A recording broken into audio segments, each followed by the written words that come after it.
जय हिंद दोस्तों, आप सभी का ओबराय स्टडी में स्वागत है। तो चलिए आज हम लोग अनुच्छेद 71 से रिवीजन करेंगे।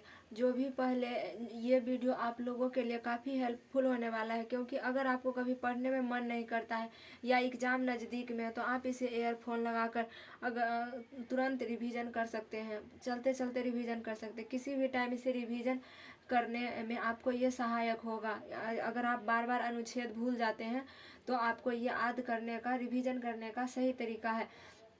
तो चलिए हम लोग आज अनुच्छेद 71 से रिवीजन करते हैं। इससे पहले हम लोगों ने 1 से लेकर 1 से लेकर 70 तक कंप्लीट कर चुके हैं। तो पहले फटाक से 2 मिनट में उसका रिवीजन कीजिए, उसके बाद आगे बढ़ते हैं। तो अनुच्छेद 1 में क्या चीज़ है? भारत राज्यों का संघ है। पहले बताइए भाग 2 में क्या चीज़ है? भाग 2 में है नागरिकता। नागरिकता में अनुच्छेद कहाँ से कहाँ तक है? नागरिकता में अनुच्छेद 5 से लेकर 11 तक है। उसके बाद भाग 3 में क्या है? मूल अधिकार। भाग 3 में क्या चीज़ है? मूल अधिकार। मूल अधिकार में अनुच्छेद कितना से कितना तक है? तो मूल अधिकार में अनुच्छेद बताइए कितना से कितना तक है? तो अनुच्छेद 12 से लेकर 35 तक है। बताइए मूल अधिकार कितने प्रकार के होते हैं? पहले मूल अधिकार 7 प्रकार के थे, लेकिन वर्तमान में अभी संपत्ति का अधिकार हट गया है, इसलिए मूल अधिकार 7 प्रकार के हैं। बताइए भाग 4 में क्या है? भाग 4 में है नीति निर्देशक तत्व। नीति निर्देशक तत्व को इंग्लिश में क्या चीज कहते हैं? डीपीएसपी कहते हैं। डीपीएसपी में बताइए अनुच्छेद कहाँ से कहाँ तक है? तो अनुच्छेद 36 से लेकर 51 तक है। अनुच्छेद 36 से लेकर 51 तक है। बताइए मूल कर्तव्य कितना में है? मूल कर्तव्य अनुच्छेद मूल कर्तव्य भाग कितना में है? तो मूल कर्तव्य भाग 4 के क में है और आर्टिकल 51 के 1 है। आर्टिकल 51 के 1 और नीति निर्देशक तत्व में आर्टिकल 36 से लेकर 51 तक है। बताइए अनुच्छेद 51 में क्या चीज था? अनुच्छेद 51 में था कि मूल अंतर्राष्ट्रीय शांति बनाकर रहना चाहिए। और अनुच्छेद 50 में क्या था? कि कार्यपालिका और न्यायपालिका अलग अलग होते हैं। बताइए अनुच्छेद 47 में क्या चीज था? मद्य निषेध पर रोक, यानी शराब पर, यानी कोई भी मद्य निषेध आप करते हैं, मतलब कोई भी नशा आप करते हैं उस पर रोक था। कितना में? आर्टिकल 70 आर्टिकल कितना में था? बताइए आर्टिकल कितना में? 50 से बाद ऊपर जा रहे हैं, ऊपर 47 होगा। 47 में क्या चीज था? मद्य निषेध। और 48 में क्या चीज था? कृषि था, वन था, पशुपालन था, वन जीव के हत्या पर रोक था। बताइए 48 के क में क्या चीज है? 48 के क में वन्य जीव की चर्चा है। और बताइए 49 में क्या चीज था? 49 में है कि राष्ट्रीय स्मारकों की रक्षा करना है। 49 में क्या चीज था? राष्ट्रीय स्मारकों की रक्षा करना है। और राष्ट्रपति के लिए एक ट्रिक बताए थे। और भाग 5 में क्या चीज है? भाग 5 में है संघ की चर्चा। संघ में अनुच्छेद कहाँ से कहाँ तक है? अनुच्छेद 52 से लेकर 151 तक। पूरे संविधान में सबसे बड़ा कौन सा है? सबसे बड़ा भाग कौन सा है? अगर एग्जाम में पूछेगा कि संविधान में सबसे बड़ा भाग कौन है, तो भाग 5 है। उसमें आर्टिकल 52 से लेकर 151 तक दिया हुआ है। उसमें पूरे केंद्र, यानी संघ मतलब केंद्र होता है, तो केंद्र की चर्चा की गई है। उसके बाद बताइए हम लोग उसमें राष्ट्रपति और उपराष्ट्रपति के ट्रिक भी पढ़े थे। बताइए उपराष्ट्रपति का ट्रिक क्या चीज होता है? तो पकानी कोका दुयो दशम। क्या चीज था? पकानी कोका दुयो दशम। और प से राष्ट्रपति का पद था, और क से क्या चीज था? कार्यपालिका था। नी से नियुक्ति निर्वाचन था। नी से निर्वाचन था। और कोका से कोटा था। का से कार्यकाल था। द से दोबारा बन सकते हैं। यो से योग्यता था। और लास्ट में दशम, द से राष्ट्रपति के दशाएं था। स से शर्तें था। दशम मतलब दूसरे द से उनके दशाएं था। और स से उनके शपथ था। अब म से राष्ट्रपति पर महाभियोग था। आर्टिकल 52 से स्टार्ट होता है, तो आर्टिकल 52 से उठाइएगा और एक एक सभी को देते जाइएगा। तो राष्ट्रपति के अनुच्छेद कंप्लीट हो गए। उसके बाद उपराष्ट्रपति का भी ट्रिक पढ़े थे। उसका ट्रिक क्या चीज था? कि उसरा निका चूस। क्या चीज था? उसरा निका चूस। इस तरह से हम लोगों ने आर्टिकल 69 तक लेके 69 से 70 तक हम लोगों ने कंप्लीट कर लिया। आज आगे समझते हैं। तो क्या चाहिए, अनुच्छेद 71। अनुच्छेद 71 में है राष्ट्रपति और उपराष्ट्रपति में विवाद अगर हो जाएगा तो इसका निपटारा कौन करेगा, सुप्रीम कोर्ट करेगा। अनुच्छेद 71 में क्या है कि राष्ट्रपति और उपराष्ट्रपति में विवाद हो जाएगा तो इसमें फैसला कौन करेगा, तो सुप्रीम कोर्ट इसका फैसला करेगा। इसका फैसला कौन करेगा, सुप्रीम कोर्ट। सुप्रीम कोर्ट इसका फैसला करेगा। अनुच्छेद 72 में क्या है कि राष्ट्रपति का क्षमादान, मतलब राष्ट्रपति किसी को भी अगर मृत्यु दंड के सजा अगर सुप्रीम कोर्ट सुना देगा तो उसे राष्ट्रपति क्षमा कर सकते हैं। किसके सिफारिश पर, तो गृह मंत्री के सिफारिश पर। गृह मंत्री के सिफारिश पर राष्ट्रपति किसी व्यक्ति को क्षमादान कर सकते हैं, यानी किसी के फांसी को सजा के भी माफ कौन कर सकते हैं, राष्ट्रपति। तो बताइए राष्ट्रपति का क्षमादान कितना में है, अनुच्छेद 72 में। अनुच्छेद 72 में है। और अनुच्छेद 74 में, अनुच्छेद 74 में मंत्री परिषद की चर्चा है। अनुच्छेद 74 में मंत्री परिषद की चर्चा है। अगर मंत्री जो है लोकसभा के प्रति सामूहिक रूप से जिम्मेदार होता है, लोकसभा के प्रति सामूहिक रूप से जिम्मेदार कौन होता है, मंत्री। इसकी भी चर्चा है अनुच्छेद 74 में। मंत्री परिषद की चर्चा भी अनुच्छेद 74 में है। और लोकसभा के प्रति मंत्री जो है सामूहिक जिम्मेदार होता है, ये भी अनुच्छेद 74 में है। और अन्य मंत्रियों की चर्चा अनुच्छेद 75 में है। अन्य मंत्रियों की चर्चा अनुच्छेद 75 में है। और अन्य मंत्री और सभी मंत्री के नियुक्ति की चर्चा, पीएम के भी नियुक्ति यानी प्रधानमंत्री के भी नियुक्ति की चर्चा किस अनुच्छेद में है, अनुच्छेद 75 में। अनुच्छेद 75 में है। अन्य मंत्री की चर्चा कौन में है, अनुच्छेद 75 में। तो बताइए राष्ट्रपति और उपराष्ट्रपति के विवाद हो जाएगा तो कहाँ उसका निपटारा होगा, सुप्रीम कोर्ट में। कितना आर्टिकल में है, 71 में। और अनुच्छेद 72 में क्या चाहिए कि राष्ट्रपति का क्षमादान, राष्ट्रपति किसी को भी मृत्यु दंड को भी माफ कर सकते हैं। और अनुच्छेद 74 में क्या है, देखिए 72 के बाद तो 73 होता है, लेकिन हम 74 लिखे हैं क्योंकि ये सारे आर्टिकल लिखा हुआ है जो एग्जाम में बार बार पूछे जाते हैं।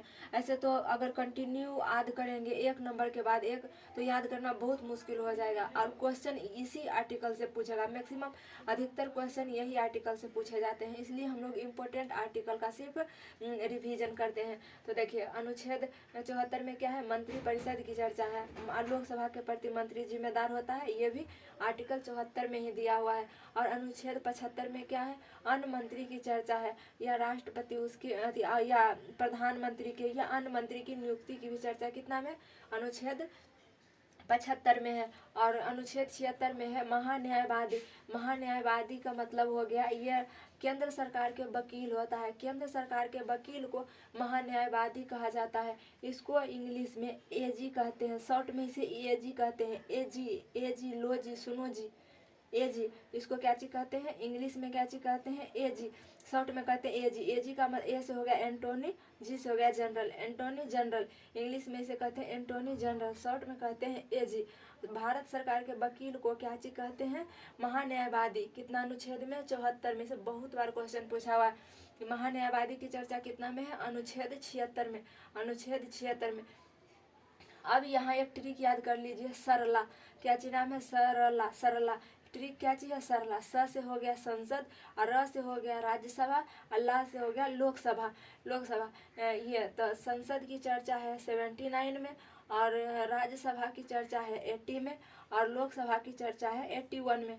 तो बताइए इसका ट्रिक होता है सरला। स से हो गया संसद, र से हो गया राज्यसभा, ला से हो गया लोकसभा, स से हो गया संसद, र से हो गया राज्यसभा, ला से हो गया लोकसभा। तो संसद, राज्यसभा, लोकसभा, अनुच्छेद 79 और 80 और 81। देखिए ऐसे भी अगर भूल जाइएगा कि सरला स कितना से स्टार्ट था, तो स से हो जाता है संसद, और स से हो जाता है 79, स से हो गया 79, स से हो गया 79 और स से हो गया संसद। तो आप इस तरह से याद कर सकते हैं, स से 79, स से संसद। उसके बाद बताइए राष्ट्रपति के बनने के लिए उम्र 35 वर्ष होता है। अगर राष्ट्रपति बनने की योग्यता क्या होता है कि उनके 35 वर्ष उम्र होना चाहिए और भारत के नागरिक होना चाहिए। क्या, भारत के नागरिक होना चाहिए। और राष्ट्रपति भारत में ही जन्म होना चाहिए। प्रधानमंत्री के यानी पीएम कितना वर्ष पर आदमी बन सकता है। पीएम बनने के लिए यानी प्रधानमंत्री बनने के लिए उम्र 25 वर्ष होता है। प्रधानमंत्री बनने के लिए उम्र कितना वर्ष होता है? 25 वर्ष होता है। और राष्ट्रपति बनने के लिए उम्र 35 वर्ष होता है। और सरला तो याद हो ही गया, स से संसद, र से राज्यसभा, ला से लोकसभा। और आर्टिकल 76 में क्या चीज़ है? महान्यायवादी। महान्यायवादी होता है राज्य केंद्र सरकार का वकील होता है महान्यायवादी। अनुच्छेद 75 में क्या है? अन्य मंत्री की चर्चा है। और 74 में क्या है? मंत्री परिषद की चर्चा 74 में है। मंत्री परिषद सामूहिक रूप से लोकसभा के प्रति जिम्मेदार होते हैं, ये भी अनुच्छेद 74 में है। और अन्य मंत्री की नियुक्ति की चर्चा भी अनुच्छेद 75 में ही है। सभी मंत्रियों की नियुक्ति कौन करवाते हैं? तो राष्ट्रपति करवाते हैं। कौन करवाते हैं? राष्ट्रपति करवाते हैं। और बताइए अनुच्छेद 72 में क्या चीज़ है? राष्ट्रपति के क्षमादान। राष्ट्रपति किसी को भी क्षमा कर सकते हैं। और 71 में क्या है? राष्ट्रपति और उपराष्ट्रपति में अगर विवाद हो गया तो उसका निपटारा सुप्रीम कोर्ट करेगा। अब हम लोग आगे देखिए, अनुच्छेद 82 है। अनुच्छेद 82 में क्या चीज़ लिखा हो? प्रत्येक जनगणना के बाद सीट बढ़ेंगे, यानी 10 वर्ष के बाद एक बार जनगणना होता है तो जनसंख्या बढ़ेगा। जनसंख्या जैसे ही बढ़ेगा तो उसमें मंत्री के भी संख्या बढ़ाया जाएगा। वही कहता है अनुच्छेद 72 में, वही लिखा हुआ है कि प्रत्येक बार जनगणना मतलब एक बार जनगणना होगा उसके बाद सीटों की संख्या बढ़ेंगे। क्या? सीटों की संख्या बढ़ेंगे। इसको अगर अथी के भाषा में बोलेंगे तो सीटों का समायोजन कहा जाता है। क्या चीज़ कहा जाएगा? सीटों का समायोजन। अनुच्छेद 82 में क्या चीज़ है? प्रत्येक जनगणना के बाद सीटों का क्या होगा? समायोजन होगा। और अनुच्छेद 86 में क्या चीज़ है? राष्ट्रपति का अभिभाषण। राष्ट्रपति का अभिभाषण जो है तैयार करता है। कौन तैयार करता है? राष्ट्रपति का अभिभाषण अनुच्छेद 86 में है। राष्ट्रपति का अभिभाषण कितना में है? अनुच्छेद 86 में है। राष्ट्रपति जो भाषण देते हैं संसद में आकर होता है, उसी को अभिभाषण कहा जाता है। तो राष्ट्रपति का अभिभाषण हो गया 86 में। राज्यसभा के सभापति या उपसभापति के चर्चा कितना में है?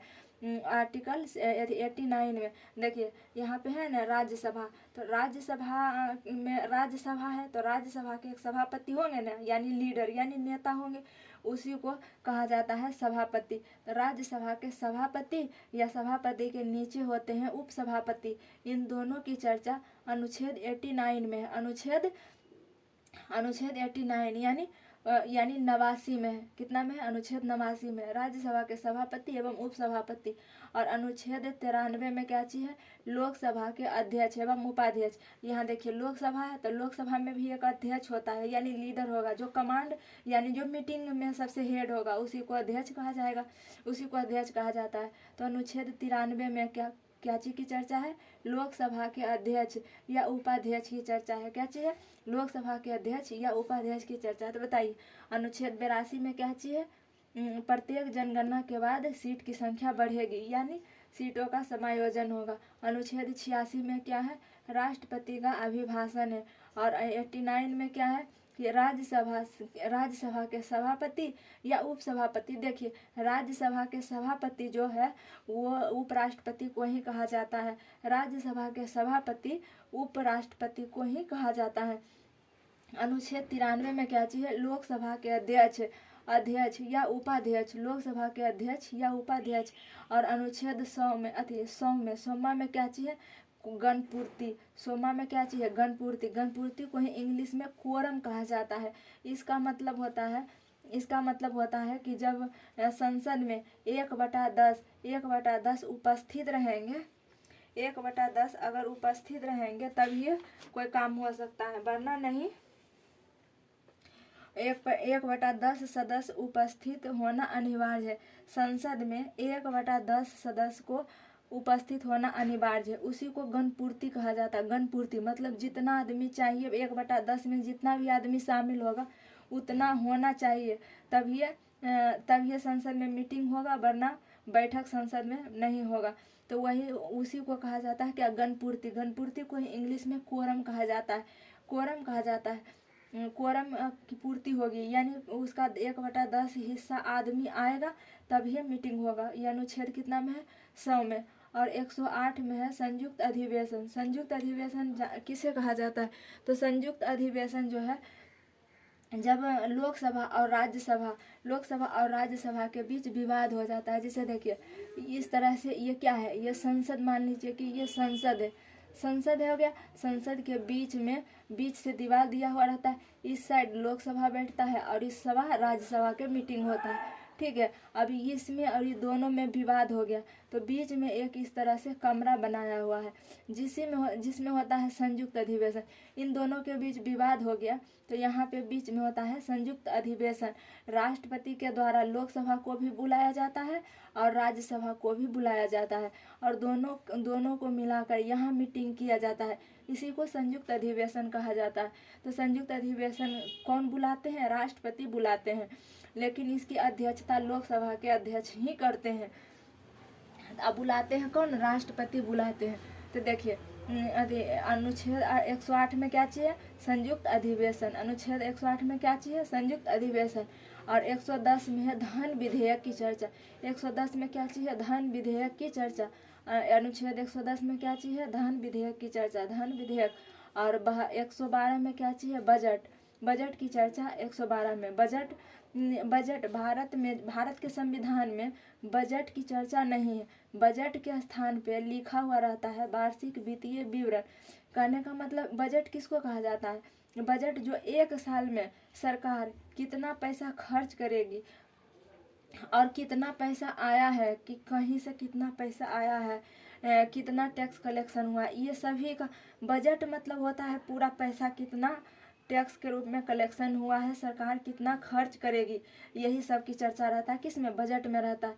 तो बजट के स्थान पे हमारे संविधान में उसको वार्षिक वित्तीय विवरण कहा जाता है। क्या चीज? वार्षिक वित्तीय विवरण कहा जाता है। तो अनुच्छेद 112 में क्या चीज है? बजट यानी वार्षिक वित्तीय विवरण है। और 114 में है विनियोग विधेयक। और 114 में क्या चाहिए? विनियोग विधेयक। विनियोग विधेयक का मतलब हो गया विनियोग विधेयक, इसका मतलब हो गया कि जब तक विधेयक जो है विनियोग पर साइन नहीं करेगा तब तक पैसा नहीं निकलेगा। तो 114 में क्या चीज होता है? विनियोग विधेयक। और 123 में क्या चीज है? राष्ट्रपति का अध्यादेश। राष्ट्रपति का अध्यादेश। जब राष्ट्रपति का अध्यादेश का मतलब होता है कि जब संसद नहीं रहता है उस समय कानून कौन बनाते हैं? उस समय कानून राष्ट्रपति के द्वारा बनाया जाता है, उसे ही अध्यादेश कहा जाता है। उसे ही क्या चीज कहा जाता है? अध्यादेश कहा जाता है। तो राष्ट्रपति का अध्यादेश अनुच्छेद 123 में है। राष्ट्रपति का अध्यादेश अनुच्छेद 123 में है। और 124 में है सर्वोच्च न्यायालय या उच्चतम न्यायालय। उच्चतम न्यायालय का मतलब हो गया सुप्रीम कोर्ट। क्या चीज हो गया? Supreme court. 124 में आर्टिकल 124 में है सुप्रीम कोर्ट। सुप्रीम कोर्ट की चर्चा है 124 में। इसी को इंग्लिश में सर्वोच्च न्यायालय या उच्चतम न्यायालय या सुप्रीम कोर्ट कहते हैं। और 127 में क्या चीज है? एडहॉक जज। एडहॉक जज का मतलब होता है कि जब सुप्रीम कोर्ट में जजों की संख्या कम हो जाती है तो राष्ट्रपति के द्वारा हाई कोर्ट से अस्थायी रूप से जज को लाया जाता है, उसे ही एडहॉक जज कहा जाता है। एडहॉक जज को हिंदी में तदर्थ कहा जाता है। क्या चीज? एडहॉक जज को हिंदी में तदर्थ कहा जाता है। एडहॉक जज को हिंदी में तदर्थ कहा जाता है। बताइए 124 में है क्या चीज? 124 में है सुप्रीम कोर्ट की चर्चा। 124 में सुप्रीम कोर्ट की चर्चा। 127 में एडहॉक जज की चर्चा यानी तदर्थ, उसी को हिंदी में कहा जाता है तदर्थ। 123 में है राष्ट्रपति का अध्यादेश। राष्ट्रपति का अध्यादेश। राष्ट्रपति का अध्यादेश। राष्ट्रपति का क्या चाहिए? अध्यादेश। और 124 में क्या है? विनियोग विधेयक। 114 में क्या चाहिए? विनियोग विधेयक। 112 में क्या चाहिए? बजट के स्थान पे क्या चाहिए होता है? वार्षिक वित्तीय विवरण। और 110 में क्या चाहिए? धन विधेयक। 110 में क्या चीज की चर्चा है? धन विधेयक की। 108 में है संयुक्त अधिवेशन। 108 में है संयुक्त अधिवेशन। 100 में है गणपूर्ति या कोरम। और 193 में क्या चीज है? लोकसभा के अध्यक्ष या उपाध्यक्ष। 89 में क्या चीज है? राज्यसभा के सभापति या उपसभापति। उसके बाद अनुच्छेद 131 आता है। 131 में है सुप्रीम कोर्ट के आरंभिक अधिकारिता। मतलब कहने का मतलब हो गया कि सुप्रीम कोर्ट के आरंभिक अधिकारिता के मतलब कि इसमें जो भी मतलब कभी कभी होता है ना कि जो विवाद है जो सिर्फ राष्ट्रपति सुप्रीम कोर्ट में ही जा सकता है, उसका निपटारा सिर्फ सुप्रीम कोर्ट ही कर सकता है, उसी को कहा जाता है क्या, उसी को कहा जाता है आरंभिक अधिकारिता, उसी को कहा जाता है आरंभिक अधिकारिता। जैसे देखिए, जैसे दो राज्य में विवाद हो गया, उसका निपटारा कौन करेगा, उसका निपटारा तो सुप्रीम कोर्ट ही करेगा, तो उसी को कहा जाता है आरंभिक अधिकारिता। तो आर्टिकल 131 में क्या चीज़ है, सुप्रीम कोर्ट के आरंभिक अधिकारिता। और आर्टिकल 137 में है न्यायिक पुनरावलोकन। न्यायिक पुनरावलोकन का मतलब होता है कि जब सुप्रीम कोर्ट एक डिसीजन ले लिया है तो उसको वह बदल भी सकता है, उसका पुनरावलोकन यानी उसमें सुधार भी कर सकता है, उसी को कहा जाता है न्यायिक पुनरावलोकन। तो उसकी चर्चा अनुच्छेद 137 में है, उसकी चर्चा न्यायिक पुनरावलोकन की चर्चा अनुच्छेद 137 में है। और सुप्रीम कोर्ट जो है राष्ट्रपति को सलाह दे सकता है, उसका चर्चा है 143। क्या चीज़ चर्चा किसमें है, 143 में चर्चा है किसका, कि सुप्रीम कोर्ट से सलाह राष्ट्रपति ले सकते हैं। सुप्रीम कोर्ट से सलाह कौन ले सकते हैं, राष्ट्रपति ले सकते हैं। कितना अनुच्छेद में है, 143 में। अनुच्छेद 143 में है कि सुप्रीम कोर्ट से सलाह ले सकते हैं कौन, राष्ट्रपति। और अनुच्छेद 148 में है एजी की चर्चा है, CAG यानी कैग की चर्चा है। कैग का मतलब होता है, इसको हिंदी में कहा जाता है नियंत्रक एवं महालेखा परीक्षक, इसको हिंदी में कहा जाता है नियंत्रक एवं महालेखक परीक्षक। और इसको इंग्लिश में कहा जाता है, कैग का फुल फॉर्म होता है comptroller and auditor general, comptroller and auditor general, comptroller and auditor general. तो कैग की चर्चा कितना में है, 148 में। और सुप्रीम कोर्ट राष्ट्रपति से सलाह ले सकता है, इसकी चर्चा है 143 में। और न्यायिक पुनरावलोकन की चर्चा है 137 में। और सुप्रीम कोर्ट एक आरंभिक अधिकारिता है, इसकी चर्चा है 131 में। तो बताइए अनुच्छेद 71 में क्या चीज़ है, राष्ट्रपति और उपराष्ट्रपति को में विवाद हो जाएगा तो उसका निपटारा कौन करेगा, सुप्रीम कोर्ट करेगा। और अनुच्छेद 72 में क्या है कि राष्ट्रपति के क्षमादान शक्ति है। 74 में क्या चीज़ है, मंत्री परिषद की चर्चा 74 में है। और सामूहिक रूप से लोकसभा के प्रति जिम्मेदार होते हैं मंत्री, इसकी चर्चा अनुच्छेद 74 में इसकी भी है। और अन्य मंत्रियों की चर्चा अनुच्छेद 75 में है। और PM की नियुक्ति भी 75 में है। और अन्य मंत्री की नियुक्ति भी 75 में है। सभी मंत्री की नियुक्ति, अधिकतर मंत्रियों की नियुक्ति कौन करता है, राष्ट्रपति करते हैं। बताइए अनुच्छेद 76 में है महान्यायवादी की चर्चा। महान्यायवादी जो केंद्र सरकार के वकील को महान्यायवादी कहा जाता है, इसको AG कहते हैं, एंटोनी जनरल। सरला स से हो गया संसद, र से हो गया राज्यसभा, ल से हो गया लोकसभा। ये 79, 80 और 81। राष्ट्रपति बनने की उम्र 35 वर्ष होता है, प्रधानमंत्री बनने की उम्र 25 वर्ष होता है। और अनुच्छेद 82 में है प्रत्येक जनगणना के बाद सीटों का समायोजन। अनुच्छेद 86 में है कि राष्ट्रपति का अभिभाषण।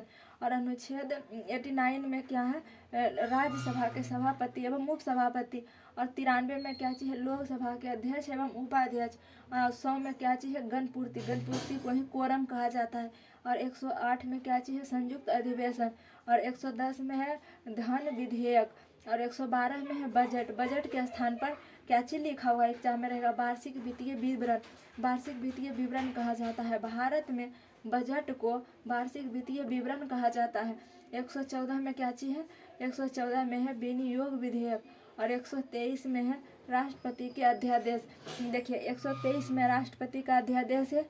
और इसी को अगर बदल दिया, यहाँ एक को यहाँ ला के अगर यहाँ कर देगा तो हो जाता है राज्यपाल का अध्यादेश। जैसे देखिए 213, सिर्फ 2 को यहीं रहने दिया, 3 को यहीं रहने दिया, ये 1 को ले जाके यहाँ बीच में फिट कर दिया, तो कितना हो गया 213। 213 में होता है राज्यपाल का अध्यादेश।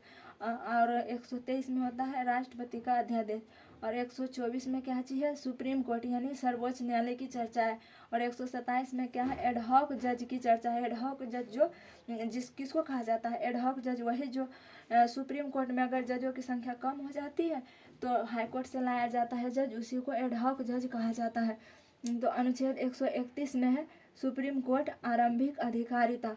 सुप्रीम कोर्ट में क्या चीज़ आरंभिक, मतलब जिसका केस सिर्फ सुप्रीम कोर्ट में किया जा सकता है, उसकी चर्चा है आर्टिकल 131 में।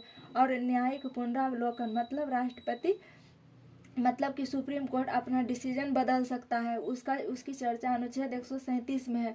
और सुप्रीम कोर्ट से सलाह राष्ट्रपति ले सकते हैं, इसकी चर्चा 143 में है। 143 मतलब 143। और कैग की चर्चा आर्टिकल 148 में है। 148 में किसकी चर्चा है? कैग की चर्चा है। इसको हिंदी में कहते हैं नियंत्रक एवं महालेखा परीक्षक, और इसको इंग्लिश में कहते हैं कंप्ट्रोलर एंड ऑडिटर जनरल। चलिए मिलेंगे नेक्स्ट क्लास में, तब तक के लिए जय हिंद।